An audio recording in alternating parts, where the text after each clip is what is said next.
जी। तो ये देखिए, मैं कुछ लिख रहा हूँ।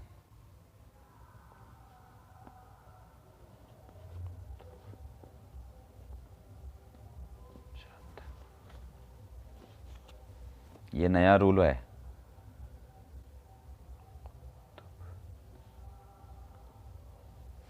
क्या लिखा है?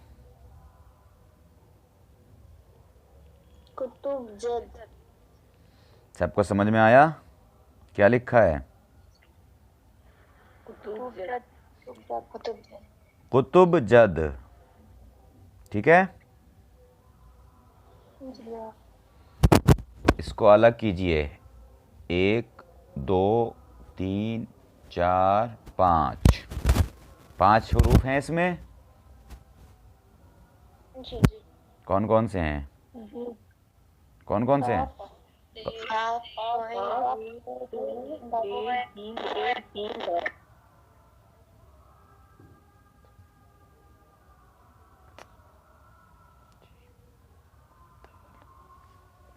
काफ, तो, बे, जीम, दाल। इन्हीं को जमा किया तो क्या बना? कुतुब जद। कुतुब जद। ये जानती क्या है? इनको बोलते हैं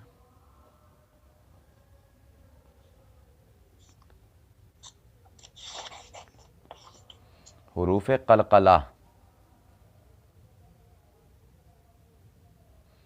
इनको क्या बोलते हैं, इन पांचों को?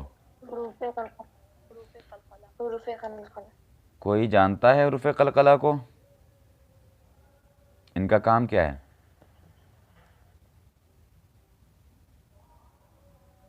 पता है किसी को? नहीं पता है।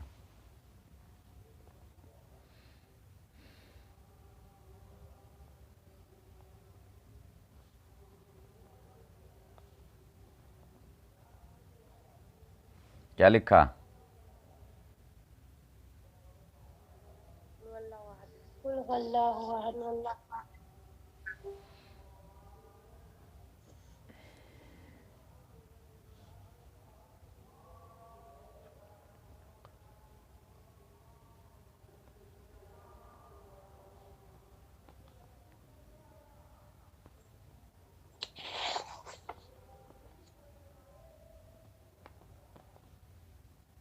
क्या लिखा?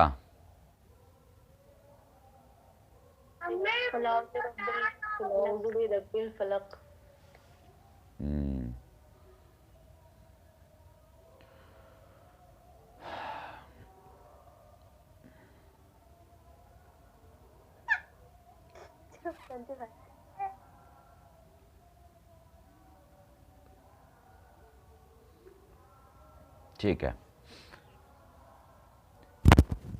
यहाँ पर मैंने निशान किया और यहाँ पर ये हुरूफ कलकला में से हैं, दाल और यहाँ पर है काफ। ठीक है, हुरूफ कलकला का कानून लिखिए। जहाँ पर भी ये 5 अगर किसी जुमले के आखिर में इस्तेमाल हों, किसी भी लफ्ज़ के आखिर में अगर इनमें से कोई हर्फ इस्तेमाल हो रहा है तो उनको गाढ़ा करके पढ़ते हैं। मिसाल के तौर पर ऐसा लगता है कि इसकी आवाज़ 1.5 गुना निकाली जा रही है।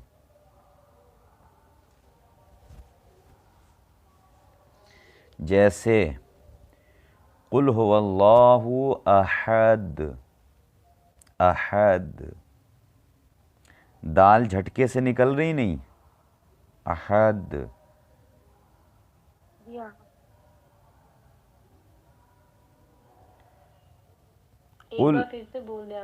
कुल आऊज़ु बिरब्बिल फलक। अगर किसी भी लफ्ज़ के आखिर में हुरूफ़ कलकला में से कोई भी आ जाए तो उसको थोड़ा डार्क, ज़्यादा भारी आवाज़ में और 1.5 गुना उसकी आवाज़ निकलेगी। यानी एक बार तो काफ की आवाज़ निकलेगी ही, एक बार दाल की आवाज़ तो निकलेगी ही, लेकिन उसके बाद भी ऐसा पता चलना चाहिए, हाँ, ऐसा पता चलना चाहिए कि इसकी आधी आवाज़ और आप एक्स्ट्रा निकाल रहे हैं। जैसा कि अभी तमन्ना ने बताया गाढ़ा करके, कुतुब जद, अहद, फलक, वक़ब। ठीक है?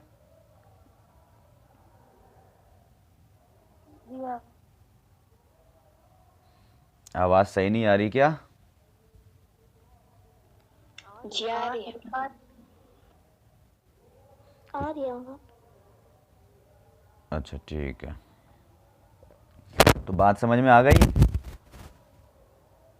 जी आ तो ये जो सूरे हैं चहार कुल में, जैसे सूरह फलक है, सूरह अहद है, इनमें आखिर में ज़्यादातर कुतुब जद में से हुरूफ इस्तेमाल हुए हैं। लिहाजा इनकी जब भी तिलावत कीजिए तो इस तरीके से आवाज़ निकालिएगा, कुल हुवल्लाहु अहद, अल्लाहु समद, लम यलिद वलम यूलद। लेकिन ये तब होगा जब यहाँ पर वक्फ़ किया जाए, ठहरा जाए। अगर कोई मिला के पढ़ रहा है, कोई कंटिन्यू एक ही सांस में पढ़ता हुआ निकल रहा है, तो वहाँ पर ये कानून फेल हो जाएगा। जैसे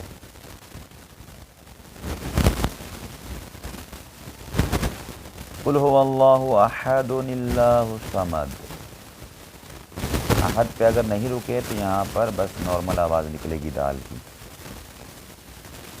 लेकिन जब हम रुकेंगे तब कलकला यहाँ पर साबित होगा। तो बात समझ में आ रही है सबको?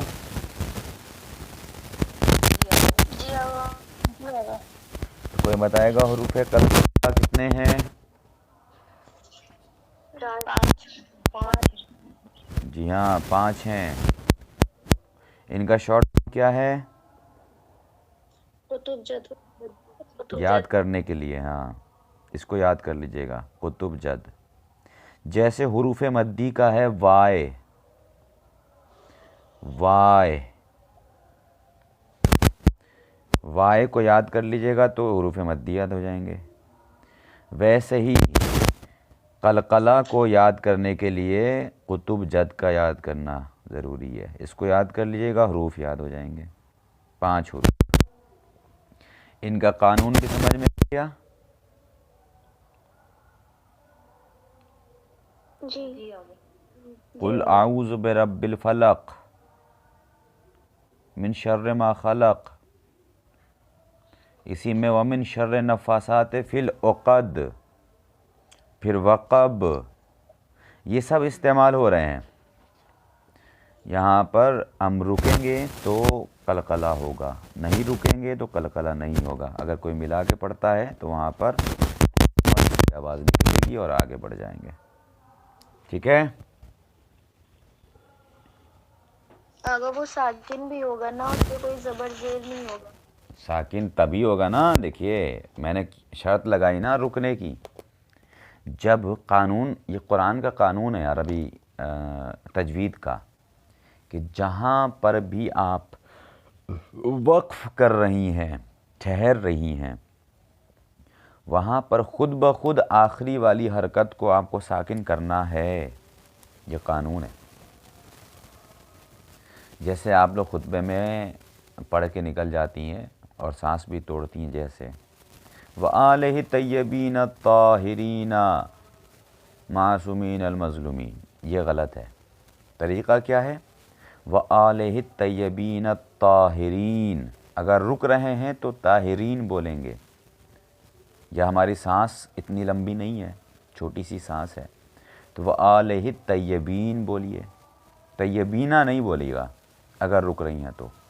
और अगर नहीं रुक रही हैं, वक्फ़ नहीं कर रही हैं, तो फिर आप उसको ज़ाहिर कीजिए आखिरी वाली हरकत को, व आलिहि तय्यबीन अत्ताहिरीन अल-मासूमीन अल-मज़लूमीन।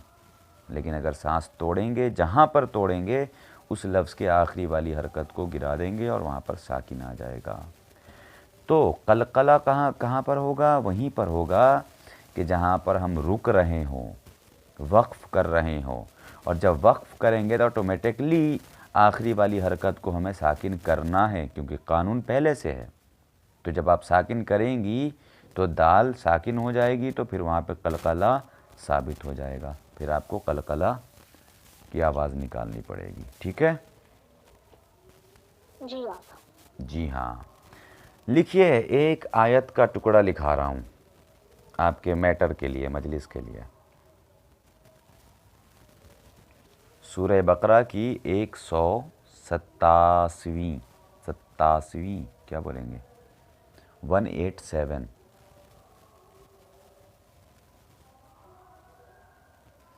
लिखाऊं? जी। देखिए, एक चीज़ दिखाता हूँ अपनी बहनों को। ये देख रही हैं, ये मेरी डायरी है, इससे मैं मजलिस पढ़ता हूँ। ये मेरा नोटबुक है, ठीक है, इससे हमारे प्रोग्राम होते हैं। एक सेकंड रुक जाइए बस प्लीज़।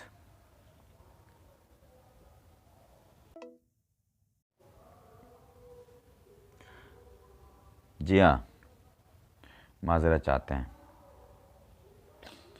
तो ये सब जो मैंने लिख रखा है ना, ये देखिए आप, यहाँ क्या लिखा है। हालांकि मेरी राइटिंग जल्दी पढ़ नहीं पाएंगे आप लोग। दूसरी मजलिस, दूसरी मजलिस लिखी है, दिख रहा है? जी आका दिख रहा है, लेकिन ब्लर हो रहा है, इसलिए नहीं साफ दिख रहा हाँ, ब्लर हो रहा है। ये पूरी एक मजलिस है, यहाँ से लेकर यहाँ तक 1 से 1.5 घंटे की मजलिस में पढ़ सकता हूँ। ये उससे भी ज़्यादा पढ़ सकता हूँ। ये पहली मजलिस अज़ाए फ़ातिमिया के हवाले से मेरा मौजू था, खुतबा फ़दक के बाज़ असरार और जनाब फ़ातिमा की इज़्दिवाजी ज़िंदगी। तो उसके हवाले से हमने खमसा तैयार किया था। पहली मजलिस ये है, 1 पेज की। अब 1 पेज में 1 घंटे की मजलिस आ सकती है? नहीं आ सकती है। ये मैंने कौन सी वाली खिताबत पर अमल किया था? ये 1 साल पुरानी तैयारी है मेरी। इर्तिजाली। जी, निशानी इर्तिजाली। वाली। तो आप लोग भी ऐसे ही बनाइए। उन्हीं में एक चीज़ ये देखिए आप, हुन्ना लिबासुन लकुम व अंतुम लिबासुन लहुन्ना। आयत नज़र आ रही है? जी आका। ये आपको कुरान में भी मिल जाएगी अगर आप इसको तलाश करेंगी तो। कुरान में कैसे तलाश करेंगी? सूरह बकरा की 187 आयत नंबर। उसमें क्या इरशाद हुआ, इसको नोट कीजिए, लिख लीजिए, आयत नंबर लिख लीजिए, बाद में आयत आप लोग कुरान से निकाल के ज़बर ज़ेर के साथ नोट कर लीजिएगा अपने नोटबुक में। ये बहुत अहम पैगाम बता रहा हूँ अपने बहनों के लिए, खारान के लिए। हुन्ना लिबासुन लकुम व अंतुम लिबासुन लहुन्ना। अल्लाह कह रहा है, हुन्ना ये फ़ीमेल के लिए इस्तेमाल होता है अरबी ग्रामर में। हुन्ना लिबासुन लकुम, कुम से मुराद मेल, हुन्ना फ़ीमेल के लिए और कुम मेल के लिए। तो हुन्ना लिबासुन लकुम, यानी लकुम से मुराद तुम मर्दों के लिए, औरतें लिबास हैं, यानी शौहर और ज़ौजा से गुफ्तगू हो रही है कि शौहरों के लिए उनकी ज़ौजा लिबास हैं। व अंतुम लिबासुन लहुन्ना, और तुम शौहर औरतों के लिए यानी अपनी ज़ौजा के लिए लिबास हो। क्या मतलब, कौन बताएगा? इस आयत के बारे में अगर आपको मजलिस पढ़नी हो, या मैं आपसे कहूँ कि आप इसके ज़ैल में तकरीर तैयार कीजिए, तो आप कैसे करेंगी? वो आप नोट कीजिए, लिखिए, मैं आपको डिटेल बता रहा हूँ। इसके ज़ैल में जो आप बात कर सकती हैं मेंबर से, उसको नोट कीजिए और ज़रूर पढ़िएगा जहाँ मौका मिलेगा। तो अल्लाह ने तो कह दिया कि शौहर बीवी के लिए लिबास और बीवी शौहर के लिए लिबास। लिबास का लफ्ज़ क्यों कहा, इसी लिबास को समझिएगा तो शौहर बीवी के पैगाम को समझ जाएगा और बीवी शौहर के पैगाम को समझ जाएंगे। लिबासुन लकुम, दोनों एक दूसरे के लिए लिबास हो, मतलब अली रज़ा अख्तर चंदन पट्टी दरभंगा बिहार में रहता है। अचानक रहते रहते इसकी मौत हो गई। 4 लोग आए और आने के बाद मेरी मैयत को उन्होंने उठाया और गुस्ल खाने में ले गए। गुस्ल खाने में ले जाने के बाद जैसे ही गस्साल ने, गुस्ल देने वाले ने या गस्साला ने बदन से कपड़े हटाए, जैसे ही हटाए कि वहाँ पर चारों लोगों की निगाह पड़ी मेरे जिस्म पर एक दाग था। सफ़ेद दाग बहुत ही ख़तरनाक बीमारी होती है जिसको बर्स का नाम दिया गया है। बर्स, जिसको सफ़ेद दाग होते हैं उसको बर्स, वो बीमारी बर्स कहलाती है, और जिसको होता है उसको मबरूस कहते हैं। आपको पता है शिम्र को बर्स की बीमारी थी। कौन सी बीमारी थी शिम्र को? सफेद दाग। जी,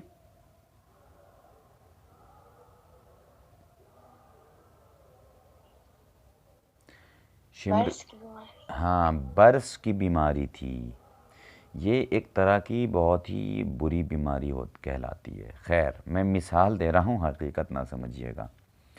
तो गुस्ल देने वालों ने देखा कि जिस्म पर निशान है। तो जिस्म पर निशान देख के लोगों ने कहा कि आज तक तो हमें ये बात पता ही नहीं चली कि मौलाना अली रज़ा को इतनी ख़तरनाक बीमारी थी। आज हमने जब इनके जिस्म से कपड़े को जुदा किया तब हमें उस बीमारी का पता चला। इसका मतलब क्या है? इसी मिसाल से आपको पढ़ना है, ऐसे ही पढ़ना है मेंबर पे।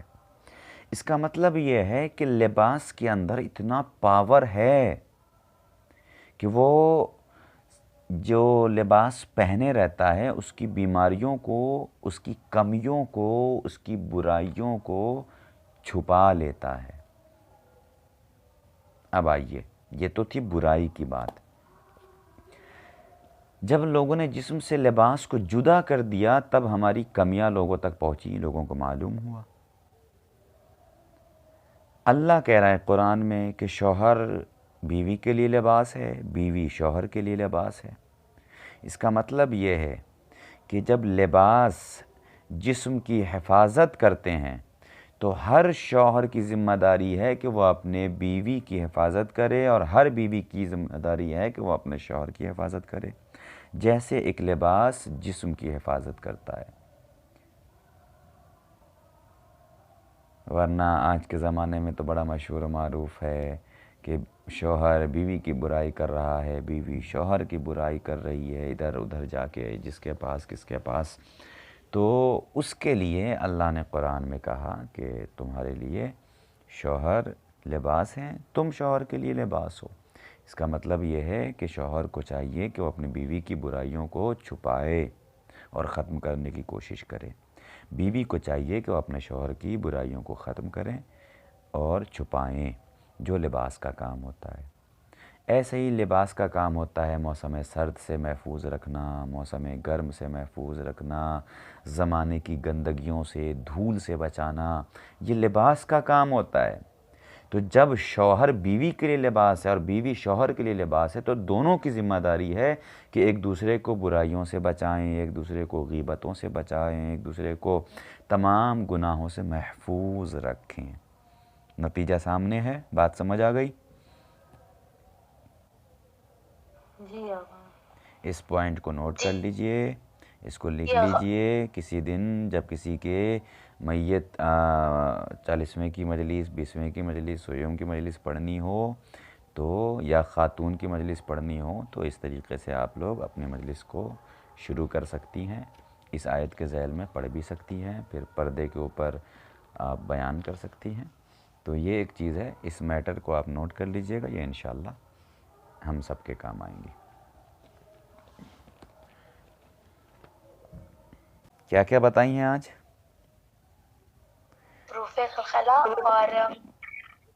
और आयत। हाँ, दो चीज़ें आज के दर्स में आपके लिए नई थी, लिखने वाली, याद करने वाली, जो आगे पूछी भी जाएंगी और आपको काम भी आएंगी। पहली चीज़ हुरूफ कलकला, दूसरी चीज़ सूरह बकरा की 187 आयत, जिसके ज़ैल में जिसका उस आयत का एक टुकड़ा है वो जुमला हुन्ना लिबासुन लकुम व अंतुम लिबासुन लहुन्ना। इसके ज़ैल में मैंने आपकी खिदमत में थोड़ी देर गुफ्तगू की है। इन सब बातों को याद कर लीजिएगा इंशाअल्लाह, और अपनी अपनी मजलिसों में इन आयत को, इन जुमलों को, इन मफ़हूम को जगह दीजिए।